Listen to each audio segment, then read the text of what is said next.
Le petit catéchisme, le baptême. Qu'est-ce que le baptême? Le baptême est un sacrement qui efface le péché originel, nous fait chrétiens, enfants de Dieu et de l'Église, et héritiers du ciel. Le baptême efface-t-il aussi les péchés actuels? Le baptême efface aussi les péchés actuels et les peines qui leur sont dues, pourvu que l'on en ait un sincère repentir. Le baptême est-il nécessaire au salut?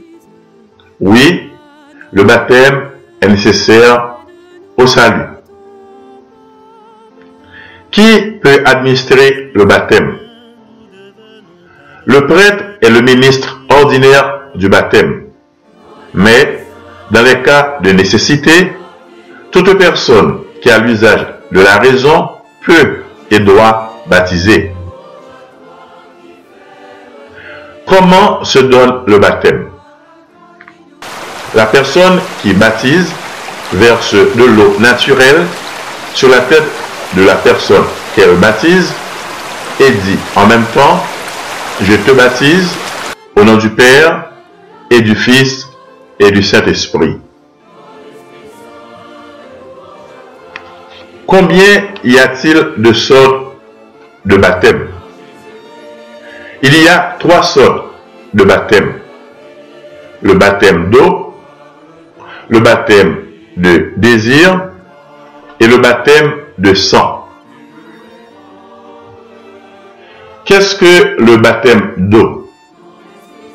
Le baptême d'eau est celui qui se donne en versant de l'eau naturelle sur la tête de la personne à baptiser et en disant en même temps: je te baptise au nom du Père et du Fils et du Saint-Esprit.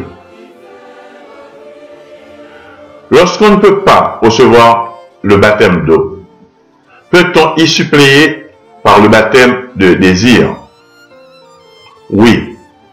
Lorsqu'on ne peut pas recevoir le baptême d'eau, on peut y suppléer par le désir de le recevoir quand on pourra, avec le regret sincère de ses fautes et la résolution d'observer la loi de Dieu. Qu'est-ce que le baptême de sang? Le baptême de sang est le martyre enduré pour la foi de Jésus-Christ ou pour quelque vertu chrétienne, avec un sincère regret de ses péchés. Les baptêmes de désir et de sang produisent-ils les mêmes effets que le baptême d'eau?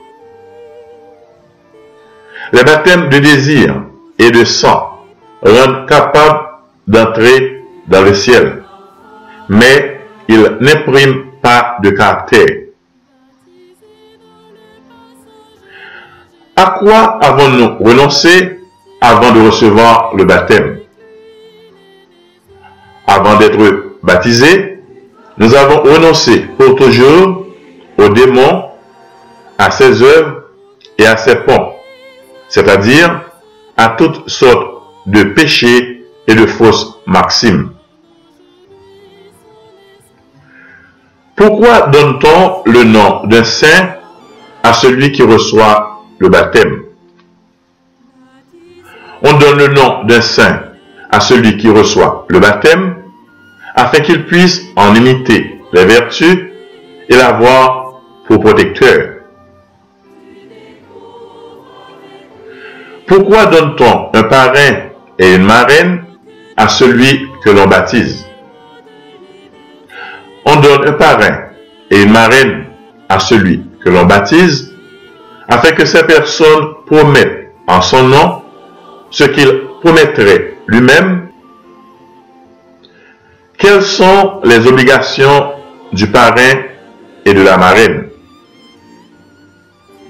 Les obligations du parrain et de la marraine sont, premièrement, d'instruire l'enfant de ses devoirs religieux, si les parents négligent de le faire ou viennent à mourir. Deuxièmement, de veiller, s'il est nécessaire, à ce qu'il accomplisse les promesses de son baptême.